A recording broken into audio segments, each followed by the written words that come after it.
Welcome back to Giant Freakin' Robot.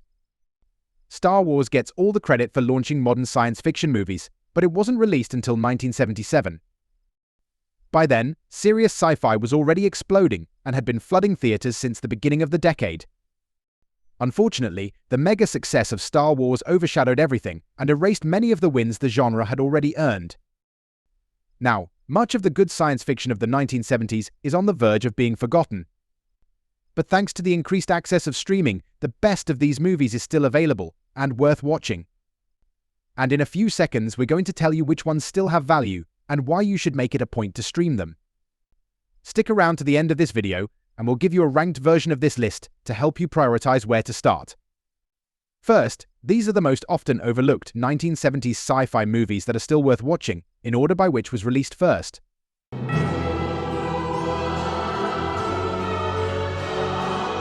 Six years before Star Wars was released in 1977, George Lucas made his directorial debut with THX 1138. In the film, THX 1138 is the name of the main character, a factory worker who creates the androids who police the city. In this dystopian future, sexual intercourse and reproduction are forbidden, and citizens live under strict drug control to suppress emotions. I'm taking atrazine, but it doesn't seem strong enough. After THX 1138's female roommate, LUH 3417, secretly replaces his medication, THX develops feelings for her, leading to a romantic relationship and their subsequent arrest. In prison, THX escapes with fellow inmates SEN and SRT, ultimately discovering the city is underground and making his way to the surface. Made on a budget of $777,000, THX 1138 was a low-budget film, even for the early 70s, when most features cost an average of $6 million. Upon its initial release, the film received mixed reviews from critics and underperformed at the box office. However, despite the movie's rough start, following the success of Lucas's Star Wars, THX 1138 gained critical acclaim and developed a cult following. There'll be some changes today. Based on the acclaimed Kurt Vonnegut Jr. novel of the same name, Slaughterhouse-Five details the life of Billy Pilgrim, a soldier caught by the German army while fighting in Belgium during World War II. His time in a POW camp and forced labor in a slaughterhouse earn him respect from some of his peers, but generates a potentially lethal enemy from one fellow prisoner. Following the war, Billy marries and has a family, but is haunted by visions that are eerily familiar and prophetic. Alien abductions and time travel weave into the script, which brilliantly breathes screen life into Vonnegut's iconic story. Considered a must-see by fans of the genre, the 1972 Slaughterhouse-Five movie is also a favorite of film critics.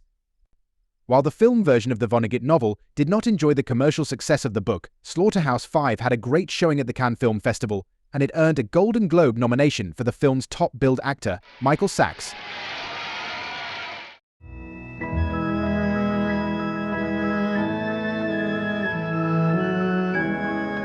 1972's Silent Running has been all but forgotten by the pop culture zeitgeist despite being a verifiable work of art.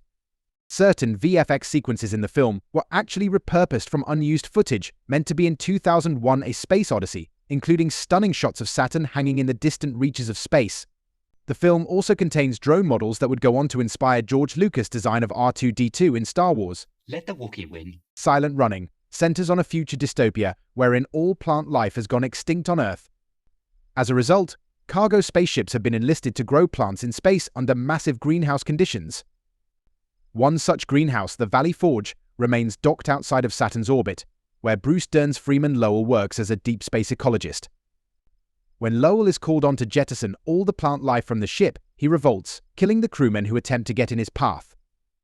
As Silent Running continues on, the film becomes a deep meditation on what it means to be human in the face of hopelessness and highlights the need for human beings to coexist with nature as a significant function of their mental health and well-being. The movie bombed at the box office, but received positive reviews from critics, with some even hailing Silent Running as a better film than the highly cerebral 2001: A Space Odyssey.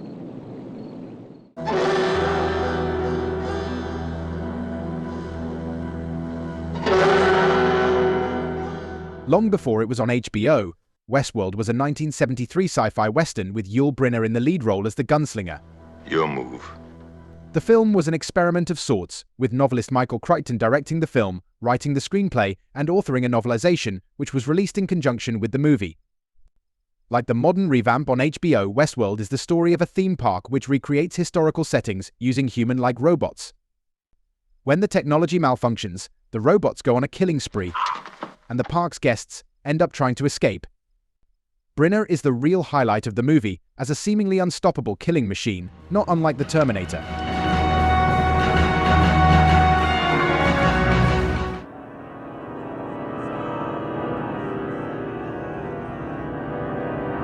Zardoz is a 1974 science fiction film directed by John Borman and set in a post-apocalyptic future.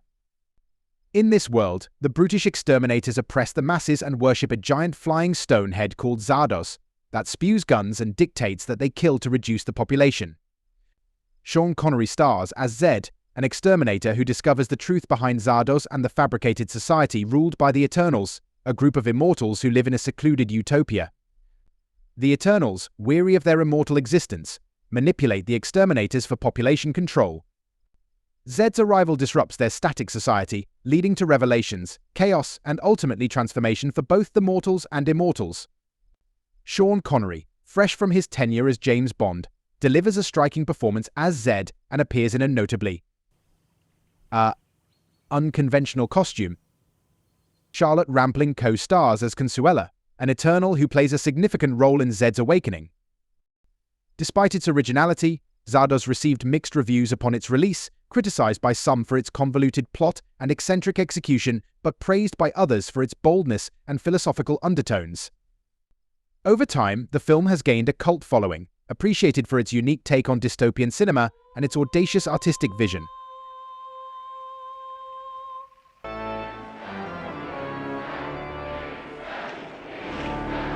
Based on the short story Rollerball Murder, which was published in a 1973 issue of Esquire, Rollerball follows veteran Houston Rollerball player Jonathan, played by James Caan. His team sponsor is one of a handful of powerful corporations that control society. In this dystopian setting, books have been digitized and their contents are altered at the will of the obscenely wealthy oligarchy in command.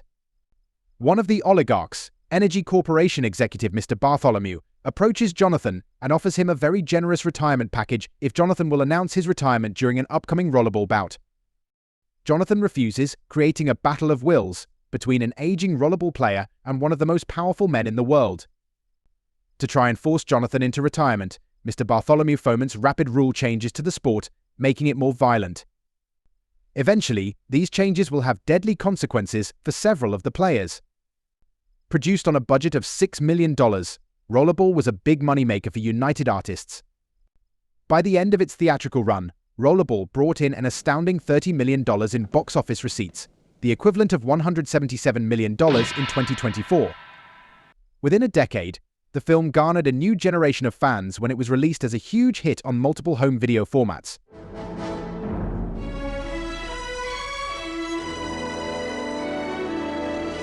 Released in 1976, Logans Run was directed by Michael Anderson with a cast led by Michael York. Crafted from the 1967 novel of the same name, the movie unfolds in a seemingly utopian future society that unveils itself as a dystopia. In the world of Logans Run, balance is maintained by a grim practice.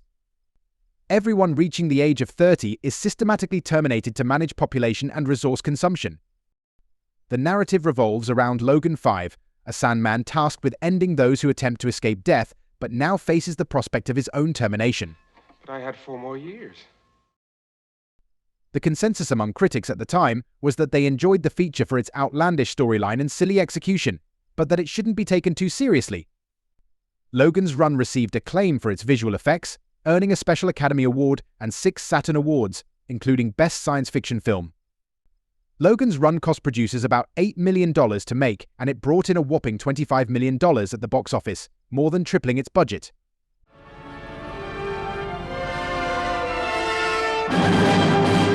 The Man Who Fell to Earth is originally a book written by Walter Tevis in 1963, and more recently there was a modern series on Showtime. But the most well-known version of the story is the 1976 film of the same name which starred David Bowie in the lead role. That film was directed by Nicholas Roeg and also starred Rip Torn and Candy Clark. The Man Who Fell to Earth centers on an extraterrestrial named Thomas Jerome Newton, who comes to Earth from a distant drought-stricken planet. Disguised as a human, Newton uses advanced alien technology to amass a vast fortune through patenting his inventions. He spends his wealth on building a spacecraft to transport water back to his home planet to save his family. As he navigates the complexities of human society and corporate greed, Newton becomes sidetracked by loneliness, earthly pleasures, and despair. His mission faces serious jeopardy as he becomes increasingly disconnected from his original purpose and succumbs to the harsh realities of human life. This quiet, contemplative take on the source material works perfectly, thanks in no small part to Bowie's otherworldly performance.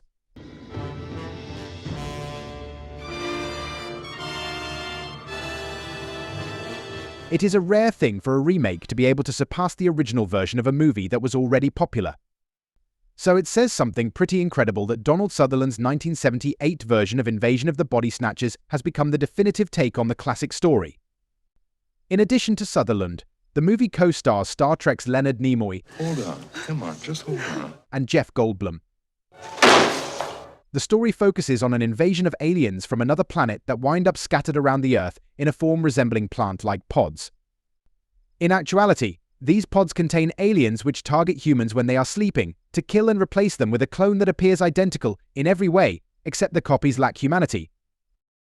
Invasion of the Body Snatchers focuses on Donald Sutherland's character Matthew, who is one of the first to realize what is happening and the danger that the entire world is in.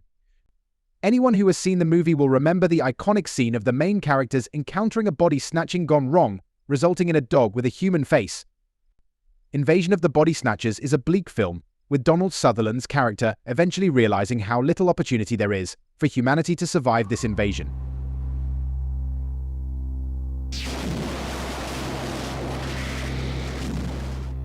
One worthwhile entry from the post-Star Wars years of the 70s was the 1978 B-grade film Laserblast, which, if it's remembered at all, it's probably only for a scene where one of its characters destroys a Star Wars billboard. The movie features sci-fi icon Roddy McDowall as its most notable cast member. You might also recognize Eddie Deezen, who played the quintessential nerd character in 80s and 90s movies like Grease, War Games, Teenage Exorcist, and the Leslie Nielsen film Spy Hard. Laserblast opens in a desert in the southwestern United States, where a green-skinned man is being pursued by dinosaur-like aliens that emerge from a spaceship. The man has his arm strapped into a laser cannon, which he fires at the aliens without success. The two aliens disintegrate the man with their lasers and leave behind his cannon and the large pendant that he wore around his neck. A teenage boy named Billy, played by Kim Milford, soon finds and figures out how to work the cannon. The cannon cannot be controlled unless the user is wearing the pendant. Also, the pendant slowly transforms its wearer into a green-skinned monster while amplifying its host's base emotions until it leads him on a path of destruction and revenge. The storyline was there, the special effects and makeup are surprisingly good, but mediocre to subpar acting and camera work, that almost seems amateurish at times, really hold the film back. Whatever that means, I don't like it. If you're of a certain age, then you probably grew up with Buck Rogers as a regular staple of your television viewing. But what you might not remember is that the feature-length pilot actually got a theatrical release several months before the show premiered on TV. A lone astronaut, Captain William Buck Rogers. The character of Buck Rogers was created all the way back in 1928 for a comic book. He's now best known for the 70s sci-fi series of the same name. Gil Gerard starred in the title role as a strapping 20th century astronaut frozen in suspended animation for 500 years. Once awakened, he finds himself in a strange future filled with crazy aliens, irritating droids, I think I will have it right now. and Erin Gray in a series of puberty-inducing outfits. Oh, Buck Rogers, does that mean that we will be together for always? If you're wondering which of these movies is the best, here's how we'd rank the top 5.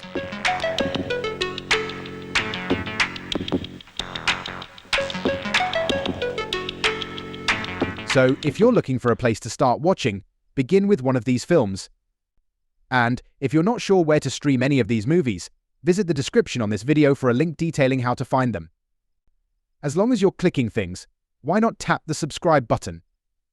It's guaranteed to give you Erin Gray dreams. Warning: Viewers who fail to hit the subscribe button may be haunted by the ghost of Sean Connery's banana hammock. Until next time, this has been Giant Freakin' Robot.